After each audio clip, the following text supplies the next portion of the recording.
सरकार को ये अहंकार था कि सरकार झुकती नहीं है, लेकिन उन्हीं नई पीढ़ी के लोगों ने ये वो नारा दिया कि झुकाने वाला चाहिए, सरकार भी झुकती है। एक प्रधान जी को हटा करके प्रधानमंत्री बचा लिया आपने। आपको एक कानून बनाने के बाद दूसरा कानून बनाना पड़ रहा है, ये क्या वजह है? तो इमरजेंसी के बाद भी परिवर्तन हुआ था और हमें भरोसा है कि इसके बाद भी परिवर्तन होगा। इस महत्वपूर्ण विषय पे मुझे बोलने का मौका दे रहे हैं। मैं अपने साथी माननीय सदस्य गौरव गोगोई जी के से सहमत हूँ। बहुत सारे महत्वपूर्ण उन्होंने बिंदु उठाए और अध्यक्ष महोदय,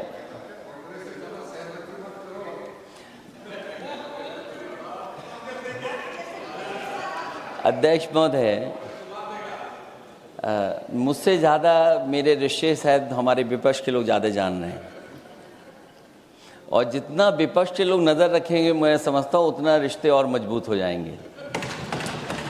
अध्यक्ष महोदय, मैं आंदोलन को बहुत दूर से देख रहा था और उस आंदोलन में जो जीत के बाद नारा लगा,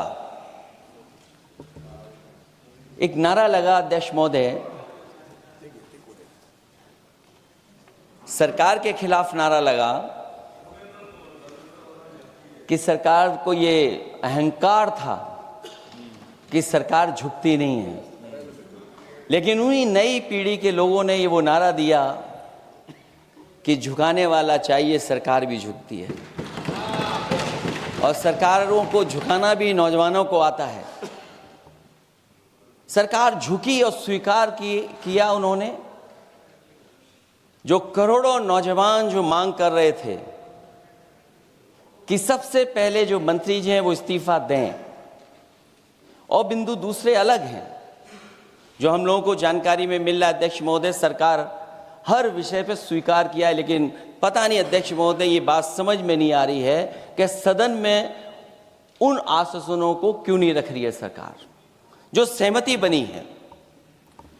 और उसके बाद अध्यक्ष महोदय, हम लोगों ने देखा कि जब मंत्री जी लौटे हैं, मंत्री नहीं रहे, उसके बाद सदन के बाहर उनका स्वागत किया गया।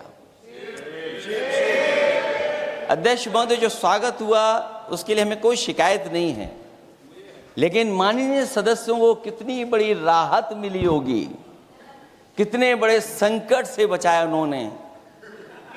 एक प्रधान जी को हटा करके प्रधानमंत्री बचा लिया आपने। और ऐसा अध्यक्ष महोदय आंदोलन किसी ने नहीं देखा, जिस आंदोलन में नई पीढ़ी के लोग, कम उम्र के लोग निकल करके आ गए और जो नारे दिए गए। ये सरकार पिछले कई वर्षों से नकारात्मक प्रचार पर टिकी हुई थी, नकारात्मक राजनीति करती थी, और न जाने कितने हजार करोड़ रुपए खर्च किए होंगे सरकार ने नकारात्मक राजनीति के लिए। लेकिन नई पीढ़ी को मैं बधाई देना चाहता हूं, उनके मनोबल को और उनकी एकता को, और जिस तरीके से उन्होंने प्रचार किया, अंततः सरकार को झुकना पड़ गया। भाजपा वचन नहीं देती, जुमला देती है। तो मुझे उम्मीद है कि सभी युवा नौजवानों का जो मांग की है उन्होंने, उन सभी मांगों को सरकार स्वीकार करेगी।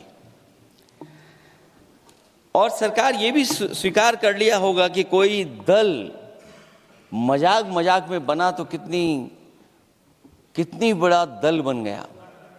जो कोई चीज मजाक से शुरू हुई वो कितना सीरियस हो गई, और इतना सीरियस हुई कि हमारी सरकार लोकतांत्रिक हो गई कि जो उनको धरने पे बैठने दिया।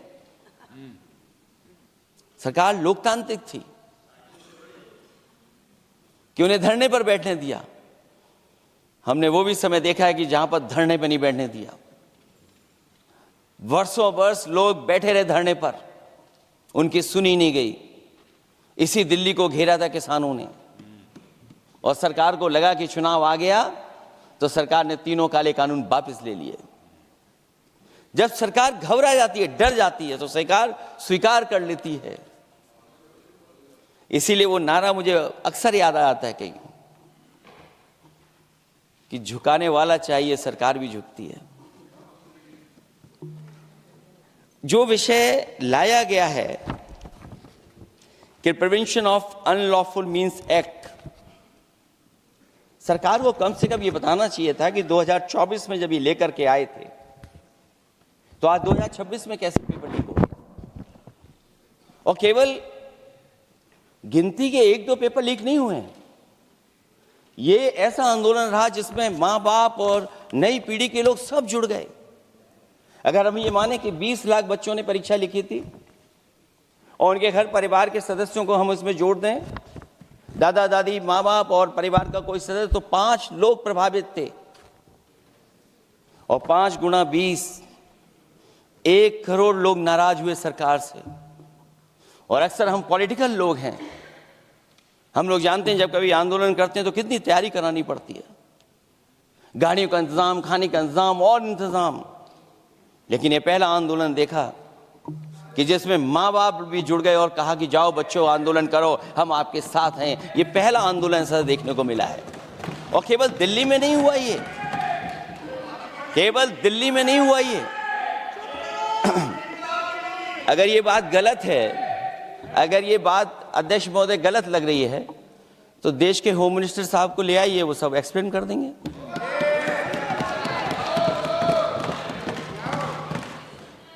पहला आंदोलन जिसमें माँ बाप ने साथ दिया, क्योंकि परीक्षा से कितना दुखी हैं लोग। ये जो परीक्षाएं लीक हुई हैं, कई महीनों पहले ये किताब बना दी थी। और अध्यक्ष महोदय, जो लोग चढ़ावा चोरी नहीं बचा पाए, वो पेपर लीक कैसे बचा पाएंगे। जो भगवान के दरबार से दान गायब हो गया, दान चला गया, वो लोग पेपर लीक बचाएंगे। किस कानून को, जो कानून पहले बनाया उसी कानून का संशोधन करके लेकर आए हैं। किसकी आंखों में आप धूल झोंक रहे हैं। और अगर कानून से बच रहा होता तो भाजपा की 10 साल की सरकार में 20 परीक्षाएं कैसे लीक हो गई। 20 परीक्षाएं लीक हुई अध्यक्ष महोदय, जिसमें कोर्ट तक जाना पड़ा, उसके बाद परीक्षा रद्द हुई है। दरोगा भर्ती का पेपर लीक हो गया, जूनियर इंजीनियरिंग के भर्ती का पेपर लीक हो गया, ग्राम विकास पंचायत अधिकारी का पर्चा लीक हो गया, नलकूप चालक भर्ती का, यूपी टीईटी का परीक्षा लीक हुआ। और एक बार नहीं हुआ, 3 बार पेपर लीक हुआ यूपी टेट का। हाई स्कूल बोर्ड का परीक्षा लीक कर दिया, इंटरमीडिएट की बोर्ड की परीक्षा लीक हुई, इंटरमीडिएट का फिर परीक्षा का लीक हुआ, कई बार हुई। सिपाही भर्ती लीक हुई। आप सोचिए कितनी परीक्षाएं लीक हुई हैं। और नीट परीक्षा कोई पहली बार लीक नहीं हुई, दोबारा लीक हो गई, कानून बनने के बाद लीक हुई। सहायक प्रोफेसर भर्ती लीक है, लेखपाल भर्ती लीक हुई। यूपी जैसे स्टेट, जो सबसे बड़ा स्टेट है, जहां से प्रधानमंत्री चुन करके आते हैं, वहां तक पेपर लीक हो जा रहा है। और जो संस्था परीक्षा एग्जामिनेशन करा रही है, वो एनटीए में भी आउटसोर्स कर दिया आपने। हम विपक्ष के लोगों को तो डर ये लगता है अध्यक्ष महोदय, कहीं ऐसा ना हो कि ये पूरी सरकार को आउटसोर्स कर दें। आउटसोर्स सरकार है, जो सबसे विश्वसनीय संस्था है, उसमें आउटसोर्स पे आपने कर्मचारियों को रखा हुआ है। किस बात की जवाबदेही है? यही अकाउंटेबिलिटी है आपकी? कहीं अकाउंटेबिलिटी ये तो नहीं है, आप अकाउंटेबिलिटी को ये कहीं समझ बैठे हों कि अकाउंट को भर दे वो एबिलिटी वाला ही हमें चाहिए। कहीं वो अकाउंटेबिलिटी तो नहीं है। आप बताइए, एनटीए को आउटसोर्स किया हुआ है आपने। जिस संस्था की जिम्मेदारी है महत्वपूर्ण परीक्षा कराने की, उसमें सब आउटसोर्स। और ये सच कहा कि कांग्रेस पार्टी के माननीय सदस्य ने मांग की है कि वो हम लोगों को पता होना चाहिए आखिरकार कौन लोग थे जो आउटसोर्स होकर के बैठ करके परीक्षा में इस तरह की घोटाला कर रहे थे। आखिरकार जवाबदेही क्या है, किसकी थी? और फिर केवल नीट की परीक्षा की बात करें और परीक्षाओं की बात करें, अगर हम अध्यक्ष महोदय, जब से सरकार बनी है तब से सरकार की कोशिश रही है कि शिक्षा, परीक्षा और यूनिवर्सिटी का ताना बाना पूरा ध्वस्त हो जाए, उसको एक रंगी बना दें हम, उसमें अंडरग्राउंड अनरजिस्टर्ड लोग शामिल हो जाएं। ये पिछले जब से भारतीय जनता पार्टी की सरकार आई है तब से हो रहा है। और फिर शुरुआत कहां से होती है? क्योंकि आप नहीं चाहते कि देश के गरीब लोग पढ़ें लिखें आगे बढ़ें। सरकार ने सबसे पहले हमला किया प्राइमरी स्कूल पर, और प्राइमरी स्कूल कितने बंद किए हैं आपने? जहां से बच्चे की शिक्षा की यात्रा शुरू होती है।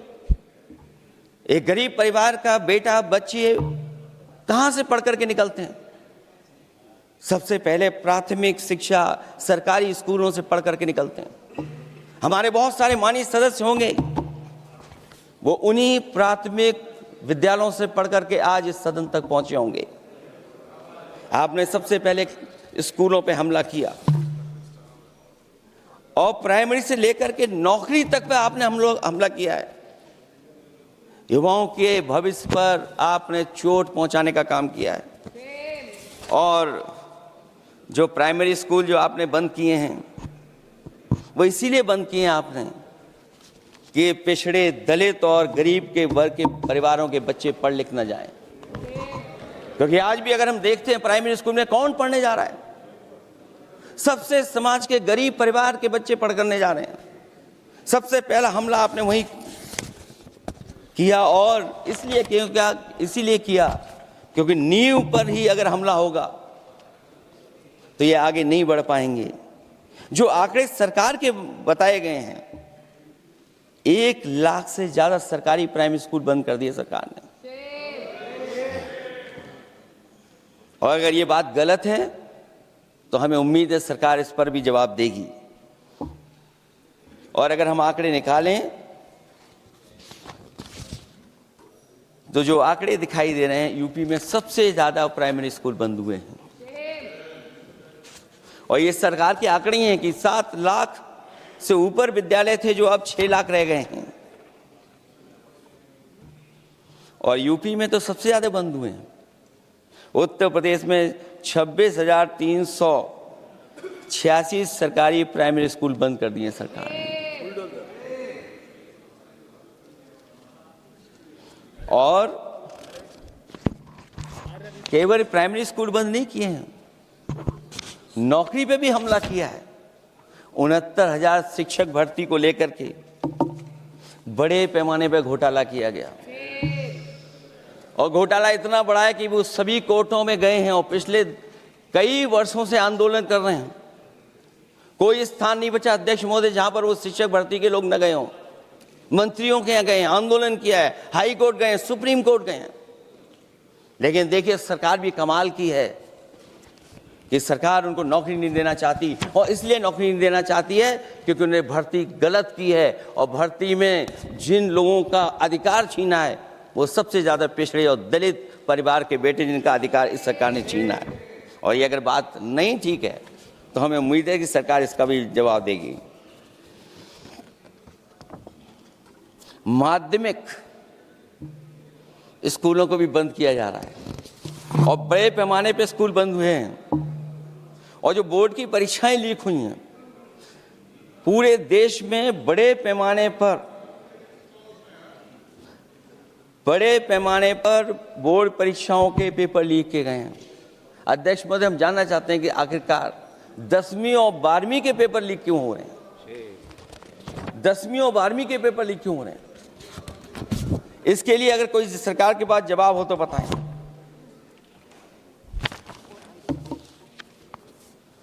और जो बच्चियों ने जान दी है नीट की परीक्षा में, जब परीक्षा का पेपर लीक हो गया है, अध्यक्ष महोदय, मैं अपनी तरफ से, पार्टी की तरफ से और सभी की तरफ से उन्हें श्रद्धांजलि देता हूं। और हमें उम्मीद है कि सरकार उन बच्चों की मांग मानेगी जिन बच्चों ने ये शर्त रखी है कि उनके परिवार के लोगों को 1 करोड़ मुआवजा दिया जाए। जब उच्च शिक्षा में जिस तरीके से भर्ती हो रही है, अध्यक्ष महोदय, जो उच्च शिक्षा की भर्ती है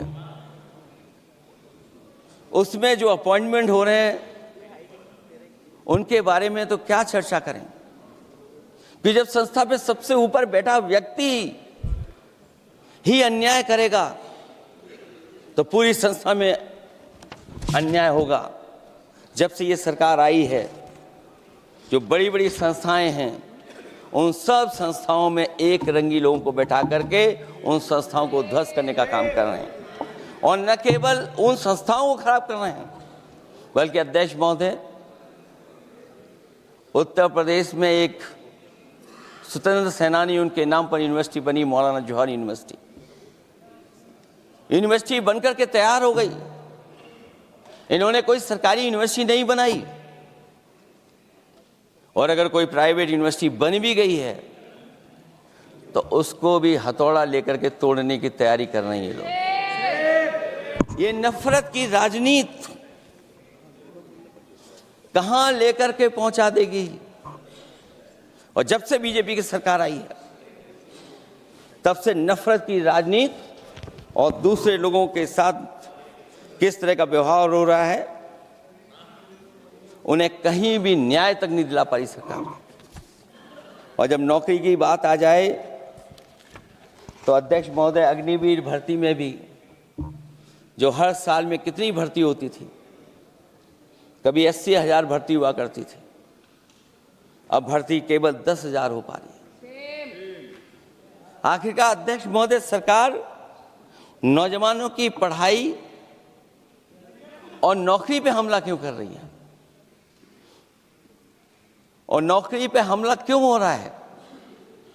जब आप ये कहते हैं कि हमारे नौजवान हमारी डेमोग्राफिक डिविडेंड बन करके आए हैं, कहीं यही नौजवान हमारी आपदा न बन जाए, इसके बारे में भी सरकार को सोचना चाहिए। और मैं ये जरूर कहना चाहता हूं कि अध्यक्ष महोदय, अगर शिक्षा अच्छी होगी, परीक्षा सच्ची होगी, तो तरक्की भी पक्की होगी। और ये तरक्की नहीं चाहते हैं, इसीलिए शिक्षा पर और परीक्षा पर हमला कर रहे हैं। मैं इन्हीं शब्दों के साथ अध्यक्ष महोदय आपका धन्यवाद देता हूं।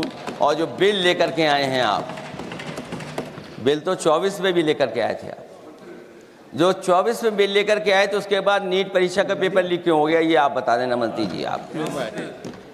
आपको एक कानून बनाने के बाद दूसरा कानून बनाना पड़ रहा है, ये क्या वजह है? और आपको मंत्री जी का स्वागत इसलिए करना पड़ रहा है कि आपको संकट से बचा लिया। और अगर अखिलेश जी तो समाजवादी है। मैं पूछना चाहता हूं कि छात्रों का आंदोलन के बाद सरकार उनका बात सुन के पार्लियामेंट में बिल लेके आता है, ये अच्छा है, या जो आंदोलन होता है तो उसको कुचलने के लिए देश में इमरजेंसी लगा देता है, वो अच्छा? आप बता दीजिए।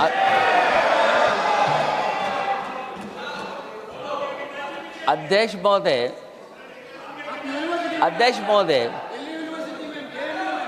महोदय, मैं इमरजेंसी को तो नहीं देखा हूं, लेकिन इमरजेंसी में क्या क्या हुआ है वो अभी दिल्ली की राजधानी में भी देखने को मिल गया है।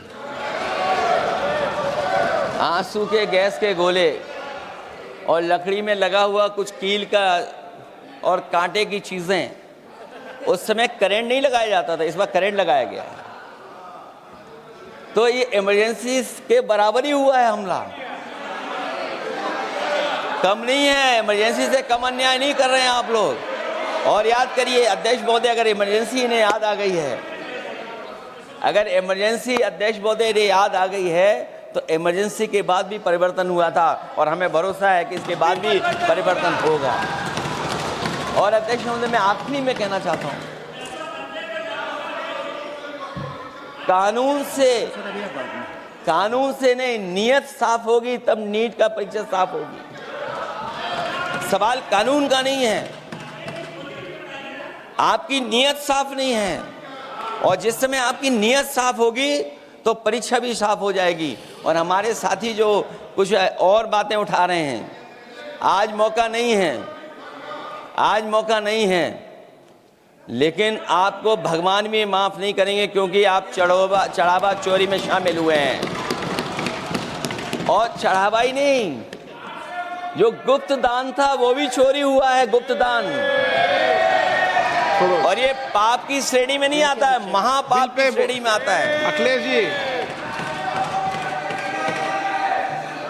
Akhilesh ji bill pay. और अध्यक्ष महोदय, आखिरी में मैं इतना ही कहना चाहता हूं, शिक्षा की रक्षा के लिए जो आंदोलन हुआ है वो हमेशा आंदोलन जीतेंगे। बहुत बहुत धन्यवाद, बहुत बहुत आभार प्रकट करता हूं आपका।